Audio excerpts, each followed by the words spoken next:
இப்போ நம்ம reflection from plain surface. இப்போ மிரர் பிளைன் மிரர் வச்சுருக்கோம். பிளைன் மிரர் வச்சிருக்கல ஒரு பாயிண்ட் ஆப்ஜெக்ட் இங்கே இருக்குது. ஸோ ஓடு டினோட் பண்ணியிருக்கோம்.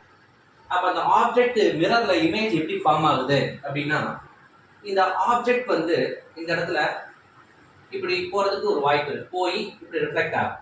ஆக்சுவலாக இந்த ஆப்ஜெக்ட் வந்து இமேஜ் இங்கே கண்ணாடியோட உள்ள வெர்ச்சுவல் இமேஜாக ஃபார்ம் ஆகுது. It is not a real image, virtual image. இங்கே வெர்ச்சுவல் இமேஜாக ஃபார்ம் ஆகி இங்கே ஒரு ஆப்ஜெக்ட் இருக்க மாதிரி இங்கே ரிஃப்ளெக்ட் ஆகிற மாதிரி ஒரு பாருங்க டாட்டர் லைனில் போட்டு.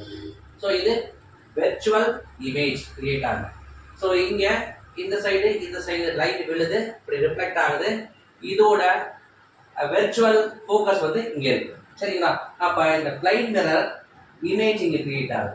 ஒரு ஆப்ஜெக்ட் இங்கே பாயிண்ட் ஆப்ஜெக்ட் இருக்கேல, சரி பாயிண்ட் ஆப்ஜெக்ட் இருக்கேல இந்த பிளைன் மிரர்ல இப்படி வெர்ச்சுவல் இமேஜ் உருவாகுது தெரியுது நமக்கு.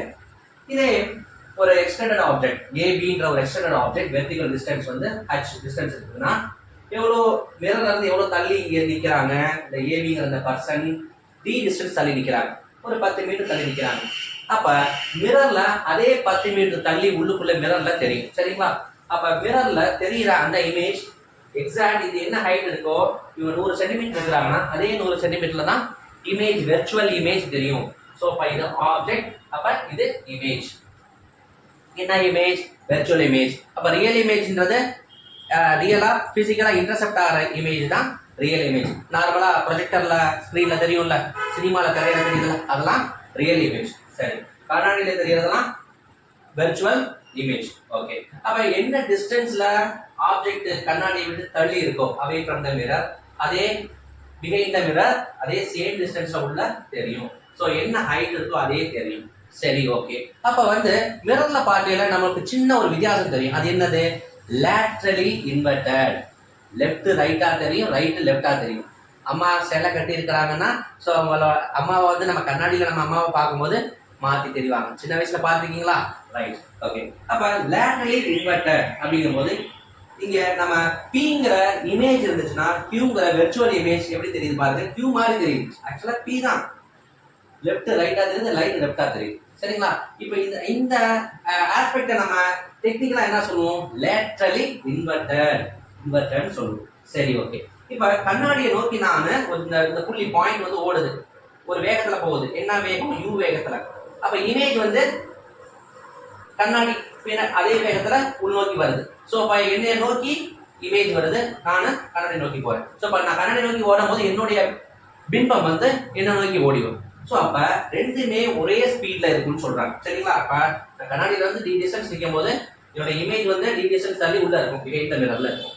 சரிங்களா? வெர்ச்சுவல் இமேஜ் இருக்கும். ஸோ அப்ப இந்த பாயிண்ட் வந்து யூ ஒரு வெலாசிட்டியில போகுதுன்னு வச்சுக்கோ, 10 மீட்டர் பை செகண்ட்ல போகுதுன்னா உள்ள இருக்க இந்த இமேஜும் 10 மீட்டர் பை செகண்ட்ல எப்படி இருக்கும்? அகேன்ஸ்டா வரும். ஸோ இந்த டைரக்ஷன் எப்படி இருக்குன்னா இந்த டைரக்ஷன் எப்படி இருக்கும். அப்ப இமேஜை பொறுத்து ஆப்ஜெக்டோட வெலாசிட்டி என்னன்னா இது ஒரு 10 மீட்டர் தான், இது ஒரு 10 மீட்டர், ரெண்டுமே அகேன்ஸ்ட் டைரக்ஷன்ல போறப்ப ரிலேட்டிவ் வெலாசிட்டியில நம்ம சொல்லுவோம். அது நம்ம ரிலேட்டிவ் வெலாசிட்டி நம்ம பார்த்துருவோம். சரிங்களா? ரைட். அப்ப நார்மலா இதை பத்தி நம்ம தரவா தெரிஞ்சுக்கிறோம். And then what is deviation angle அப்படின்னு நம்ம தெரிஞ்சுக்கிறோம். வாட் டீவியேஷன் ஆங்கிள் என்ன? இப்ப இத இன்சிடென்ட் ரே அப்படின்னு வச்சுக்கிறோம், இதை ரிஃப்ளெக்டட் ரேன்னு வச்சுக்கிறோம். இன்சிடென்ட் ரே, இது ரிஃப்ளெக்டட் ரே. ஆக்சுவலா இந்த நார்மலா வச்சு இன்சிடென்ட் ஆங்கிள், ரிஃப்ளெக்டட் ஆங்கிள்னு நம்ம ஆங்கிளை கால்குலேட் பண்ணுவோம். அப்போ ஆக்சுவலா இந்த ரே வந்து இன்சிடென்ட் ரே வந்து இந்த பாயிண்ட் ஆஃப் கான்டாக்ட்ல ஸ்ட்ரைக் ஆகுது, இந்த பிளைன் சர்ஃபேஸ்ல ஸ்ட்ரைக் ஆகி இப்படி ரிஃப்ளெக்ட் ஆகுது. ஏன்? இந்த பிளைன் சர்ஃபேஸ் இருக்கிறனால, பாலிஷ்டு பிளைன் சர்ஃபேஸ் இருக்கிறதுனால ரிஃப்ளெக்ட் ஆகுது. இந்த சர்ஃபேஸ் இல்லைன்னா டைரக்டா இந்த இது ஸ்ட்ரைட் லைன்ல தானே போயிருக்கும். ஸோ அப்ப எவ்வளவு தூரம் பெண்ட் ஆகுது, இவ்வளவு தூரம் டீவியேட் ஆகுது. ஆக்சுவலா இப்படி போயிருக்கிறது இப்படி போகுது. ஸோ எவ்வளோ? இந்த angle, that is deviation angle. சரிங்களா?